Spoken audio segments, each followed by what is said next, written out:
This is the Convene podcast. My name is Maggie, digital media editor.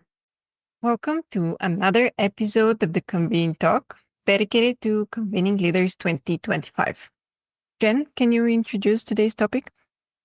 Sure. So today we're going to chat a little bit about Brené Brown, who is one of the keynote speakers for Convening Leaders 2025.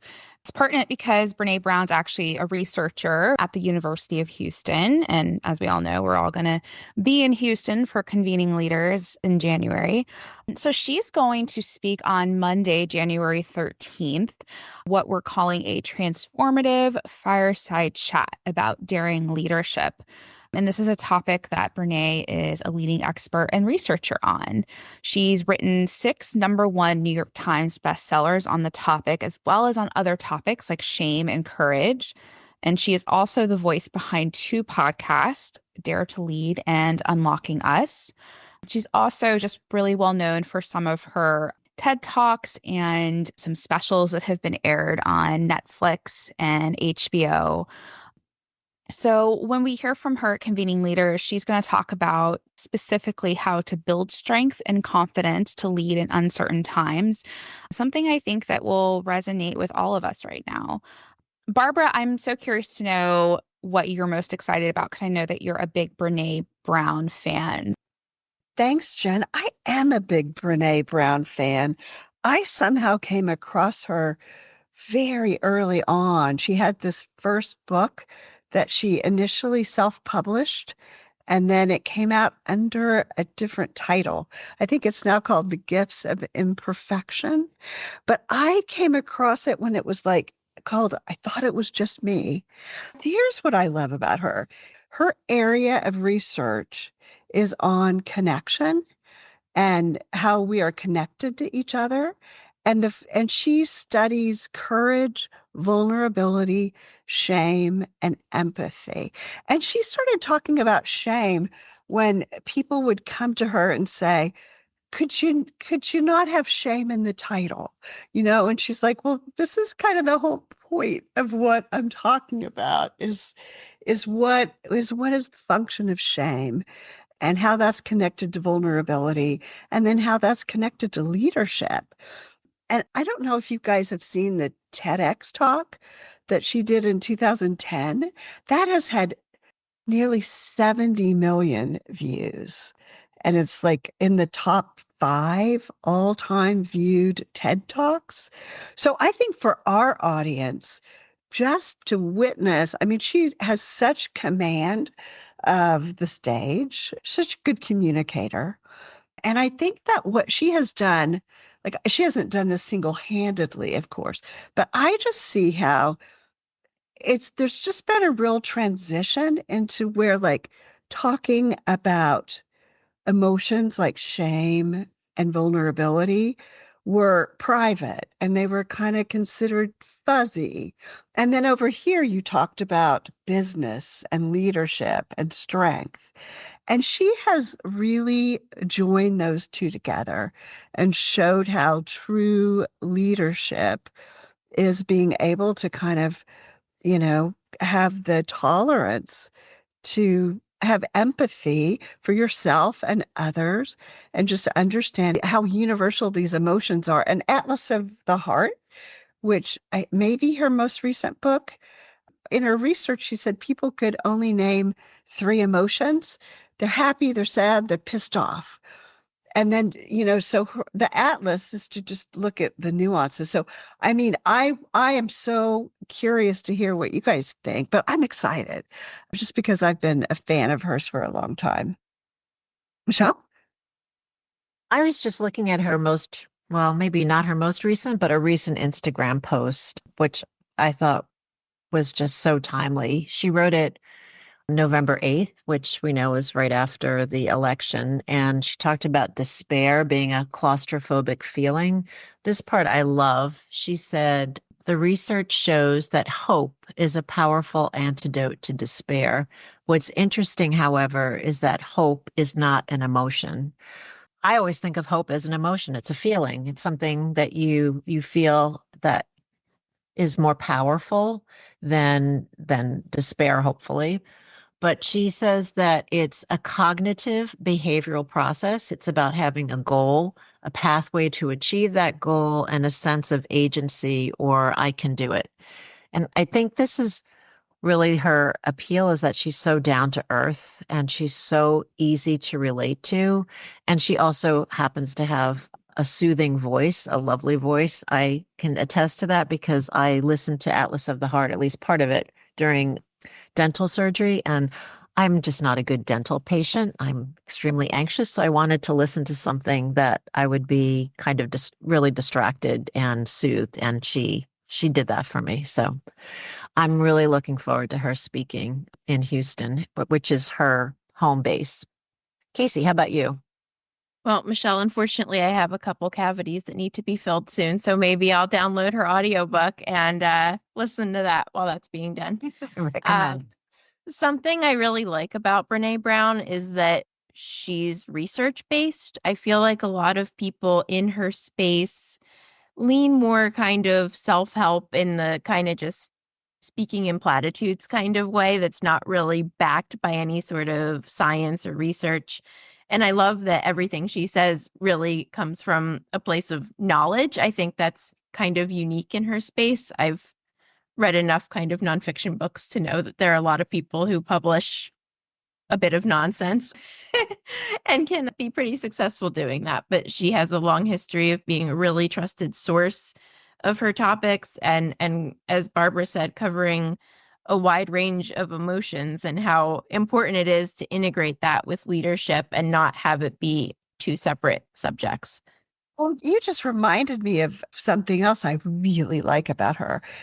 Because she's a researcher, like she's just really reporting on what she's found. And as she continues to do research, she comes back and says, oh, I was wrong about that. Right. Here is what I used to think. She talked about overwhelm and stress. And she said that she used to say, I'm overwhelmed all the time. And she said she realized that language actually can help create emotion. And when you say you're overwhelmed, and she said overwhelm really means you stop. And so she's learned to ask herself, am I stressed or am I overwhelmed? If you're overwhelmed, stop. You should not be talking and writing. And if you're overwhelmed, you need to unoverwhelm, but maybe you're just stressed. So Maggie, what are you thinking? It just reminded me of something that I heard her say. I don't remember if it was in a podcast or in other forum, but it was how she speaks with her husband exactly in such moments. So they have this kind of a code that together they make 100%. So they tell each other, well, today I'm at 40%. Can you cover the other 60? Right. And I feel that's very practical also for event planners. When you work with a team, and putting an event is a big ask. So I feel that it's a very good practice to just share where you are. If you have a day where you're at 20% and you need the others to just lift some of the weight, just say it. Just say, today I'm running low. Just can you cover me? Or if you hear a teammate say, today I'm running low. And if you have the capacity, just raise your hand and say, okay, what needs to be covered today? And let's do it together. I feel that would be very good to just be absorbed by the events industry in general, because I feel that event planners try to put this face of strength and always knowing and always being capable. But again, she lives this veil of, authenticity and empathy and just saying how things really are. And I feel that's why she's so relatable, because you feel very quickly close to her because she's so real. She's not faking it. She says it, this is hard for me. Yes, I might be, now used to stages, but still it's hard for me. It's not something that I'm like, I can jump for joy doing it. And I love in Dare to Lead in the book where she said, first of all, she says that she likes to tell event planners to keep the lights at 50%. So not to dim the whole audience, but she wants to have eye contact with the audience. And I thought, I'm going to look out for that if she's going to ask the team to keep the lights, so she can see the actual audience and make eye contact. So that was very interesting. And I want to make another point which just jumped out of my head, but I'll make it later when it comes back. And the fact that she speaks about trust, which again relates to the latest cover story. Yeah. Yeah. I'll be interested to see if I know that she took a big social media break, that she was off. She just took a break. So I'll be interested to hear if she has something to say about that, because there's so many links to social media use and loneliness and mental health issues. So I'll be interested to see if that comes into her talk. Yeah. Oh, and I remembered what I want to say. The fact that she researches leadership, but then she practices it so she can see if what she says actually applies by doing it herself, which I think is very, very, very good. And it makes her insights even more practical. So I hope that she'll share more on these. It'll be interesting. I am so, even after all this time of writing about leadership, thinking about leadership, I just think that basic concept of what is leadership is still, I don't really have a great answer to that question. And I feel like I'll be listening for that. What is leadership in Brené Brown's estimation? I would say connection, but let's see if she'll say something else. Connection, trust. This is not about Brené Brown, but just what you said about her being a researcher, Barbara, and her not being afraid to say, oh, this study we talked about before, but it has changed and now it's different. And she's not afraid to do that, because I was really disappointed. I read Matthew Lieberman's book, Social, for the last issue cover story on social connection. And it was written 10 years ago. And there was one little piece of it that the nugget is like, oh, this is perfect for the events industry, which is that his research at the time showed that when you learn something to memorize it, you're not as good at remembering it as if you are told, we're going to talk about something, and then you're going to then teach what we're talking about to another group, that you really do commit it to memory and you understand it a lot better. It's just a kind of a mindset shift. So I was like, that's perfect for a workshop. If you just do a workshop where you say, this is what we're going to talk about, and whatever you learn here, you're going to present to another group that wasn't part of this workshop. But then he told me, oh yeah, we did some research after that, and it's not really true. It doesn't really work out that way.